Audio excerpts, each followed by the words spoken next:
अस्सलाम वालेकुम दोस्तों, आप देख रहे हैं क्रिमिनल लीगल इन्फो और मैं हूँ रियाज कैडर इंस्ट्रक्टर।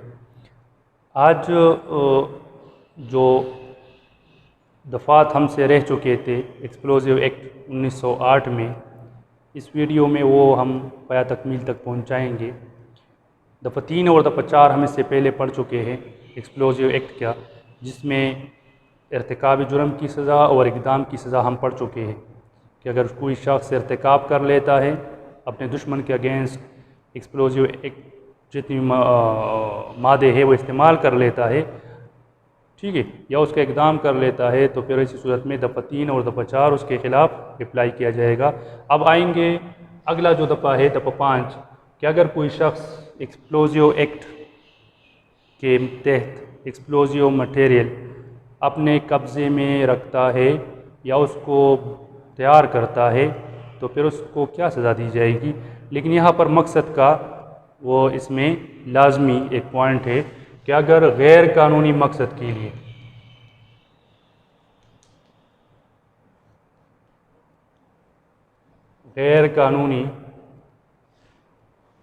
के लिए अगर कोई शख्स वो एक्सप्लोजिव मादे अपने पास रखता है या उसको तैयार करता है तो फिर उसके ख़िलाफ़ दफ़ा 5 लागू होगा, जिसकी सज़ा है 14 साल तक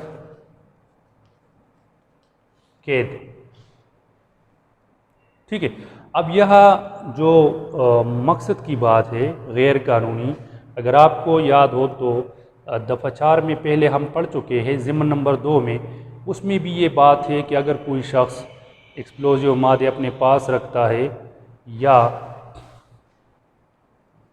तैयार करता है, दफ़ा 4 के ज़िम्न नंबर 2 में भी यही बात है, तैयारी की और अपने पास रखने की। ठीक है, और यहाँ पर भी ये बात है अपने पास रखना और तैयार करना।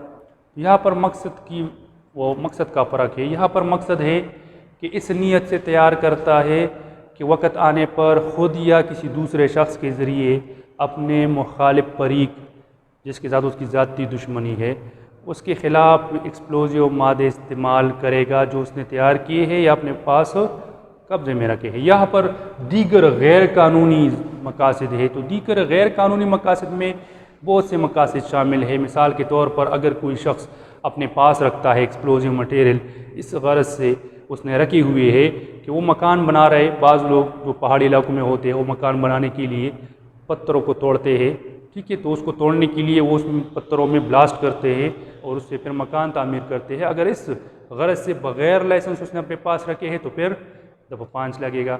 इसी तरह बाज़ इलाकों में मछलियों के शिकार के लिए भी ये जो एक्सप्लोजिव मटेरियल है वो इस्तेमाल होते हैं।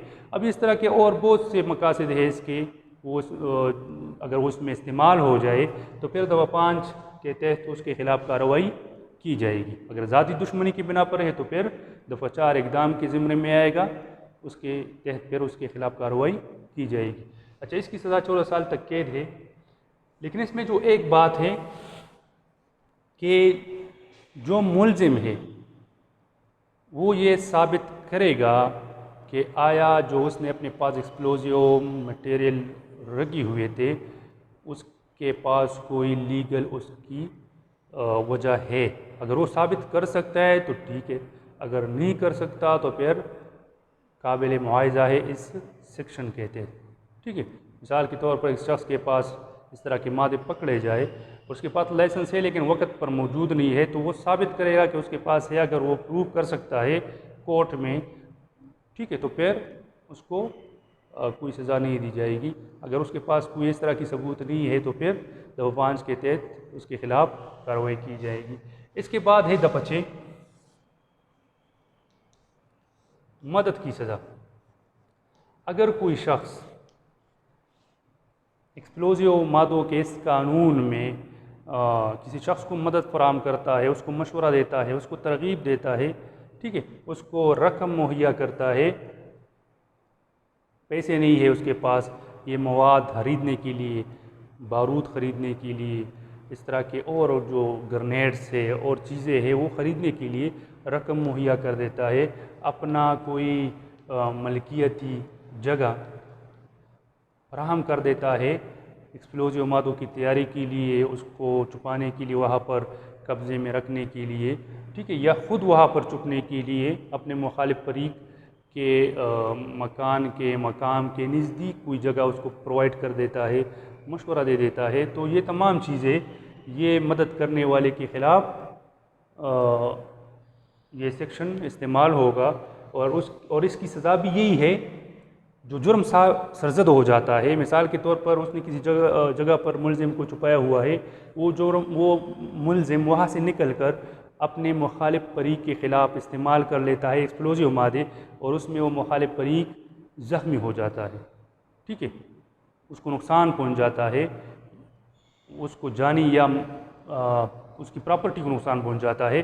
तो अगर इर्तिकाब के ज़िम्मे में आ गया, इक़दाम के ज़िम्मे में आ गया, ठीक है, तो दोनों सूरतों में जो सज़ा होगी मदद करने वाले शख्स को भी वही सज़ा दी जाएगी।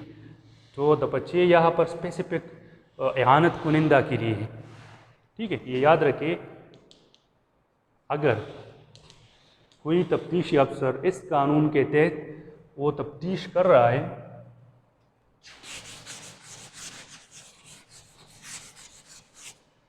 तो जिस तरह ताजरात पाकिस्तान में दफ़ा 109 ये इआनत के लिए है, जहाँ पर भी हमें कोई सेक्शन नहीं मिलता इआनत के लिए, तो हम ताजरात पाकिस्तान का 109 वो उठाकर वहाँ पर पुटअप कर देते हैं, वहाँ पर उसके खिलाफ चार्ज कर लेते हैं। लेकिन अगर इस कानून में कोई तफ्तीश हो रही है दफ़ा 3 के तहत, दफ़ा 4 के तहत, और उसमें जो इआनत कुनिंदा है वो दस्तयाब हो जाता है, तो फिर 109 नहीं लगेगा, बल्कि यहाँ पर स्पेसिफिक सेक्शन है दफ़ा 6 ESA, फिर उसके साथ ऐड किया जाएगा, ठीक है। जिस कानून में न हो इआनत के लिए, तो फिर वहाँ पर उसके लिए आप ताजरात पाकिस्तान से मदद ले सकते हो। जैसे मिसाल के तौर पर इक़दाम कत्ल के लिए 324 PPC है, अगर कत्ल किया है तो 302 लगेगा, अगर उसका इक़दाम किया है तो फिर 324 लगेगा। अब अगर इक़दाम के लिए कोई सेक्शन ही नहीं है, ठीक है, मिसाल के तौर पर कोई शख्स ज़िना कर लेता है 376 या 377 के तहत, PPC के तहत, अब इसके इक़दाम के लिए इसमें कोई सेक्शन नहीं है, तो इसी सूरत में फिर ताजरात पाकिस्तान ने हमें एक सेक्शन प्रोवाइड किया है 511 जो सेक्शन है। अभी ताजरात पाकिस्तान की तरफ चले गए, लेकिन खैर समझाने के लिए ज़रूरी है। 511 में है कि ऐसे जराइम जिनका इक़दाम किया जाए और उसके लिए कोई स्पेसिफिक सेक्शन न हो, तो इसी सूरत में फिर उसी सेक्शन के साथ फिर 511 लगाया जाएगा, जिसका मतलब होगा कि इस शख्स ने 377 का इक़दाम किया है, ठीक है, या 376/511 इक़दाम किया है, ठीक है। लेकिन जिस कानून में स्पेसिफिक उसके लिए ख़ास एक दफ़ा हो, तो फिर वही दफ़ा ही लगाया जाएगा। जिस तरह child protection and welfare act local and special law का कानून है, उसमें दफ़ा 43 CPA चाइल्ड प्रोटेक्शन एक्ट ये इक़दाम के लिए है। तो अगर कोई इक़दाम कर लेता है CPA के तहत किसी जुर्म का, तो उसके साथ फिर हम जो 43 है वही ऐड करते हैं। मिसाल के तौर पर अगर कोई शख्स बच्चे को नशावर मशरूब पिला देता है, तो उसके लिए 46 CPA मुकर्रर है, तो उसके साथ फिर अगर इक़दाम कर लेता है, ठीक है, पिलाया ना हो लेकिन इक़दाम किया हो, तो फिर उसके लिए उसके साथ 43 CPA ऐड किया जाता है। तो अगर किसी कानून में है सेक्शन, तो फिर उसी को इम्प्लीमेंट किया जाएगा, अगर नहीं है तो फिर ताजरात पाकिस्तान से हम मदद ले सकते हैं। अच्छा, तो ये तो दफ़ा 6 की बात थी जो काफ़ी वजाहत में चली गई। अब जो आखिरी सेक्शन आप ला है इस कानून का, वो है दफ़ा 7,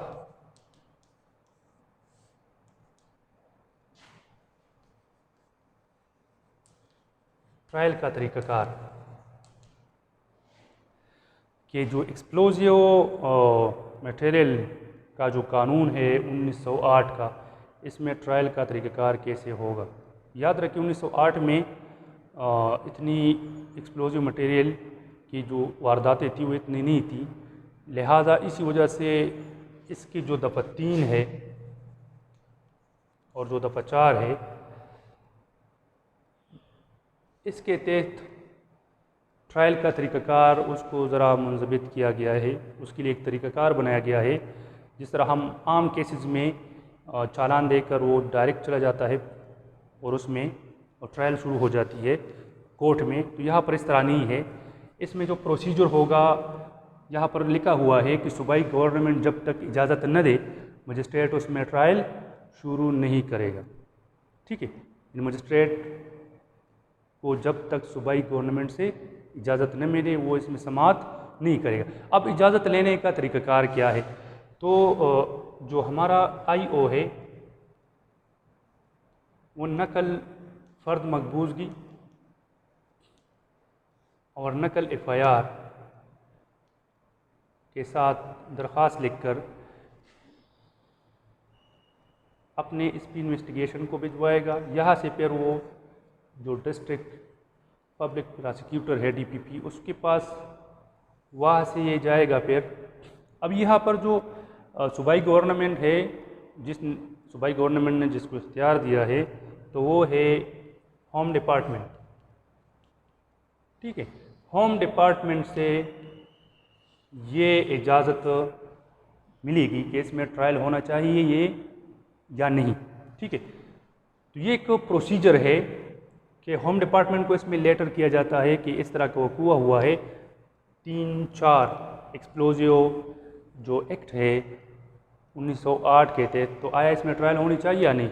उसकी बाद अगर यहाँ से जवाब मौसूल हो जाए कि हाँ इसमें ट्रायल होना चाहिए, तो फिर मुतालिका मजिस्ट्रेट, मुतालिका जो अदालत है वो इसमें ट्रायल शुरू कर देगा। अगर यहाँ से आ जाए कि नहीं ये ट्रायल के काबिल नहीं है तो मुकदमा डिस्चार्ज हो जाएगा। तो एक प्रोसीजर है दफ़ा 7 में, दफ़ा 3 और दफ़ा 4 के तहत ट्रायल का तरीक़ाकार करने के लिए। अभी यहाँ पर एक पेचीदगी वो पैदा हो गई थी कानूनी तौर पर। कोई कानून शुरू हो जाता है, इम्प्लीमेंट हो जाता है, तो उसमें नए नए किस्म के वो मसाइल वो जन्म ले लेते हैं। उसकी फिर अमेंडमेंट्स के थ्रू उसमें फिर अजाला किया जाता है। यहाँ पर भी एक पेचीदगी पैदा हो गई। पेचीदगी क्या थी कि होम डिपार्टमेंट से जो जवाब था वो काफ़ी उसमें डिले हो जाता, बाज़ औक़ात बहुत उसमें वक़्त लग जाता था। तो इसी बात को यहाँ पर क्लियर करने के लिए 2016 में, साल 2016 में इस सेक्शन में सिर्फ दफ़ा 7 में तरमीम की गई, अमेंडमेंट की गई। अमेंडमेंट क्या थी कि जब होम डिपार्टमेंट को लेटर भिजवाया जाए इजाज़त लेने के लिए और ये होम डिपार्टमेंट 60 यौम के अंदर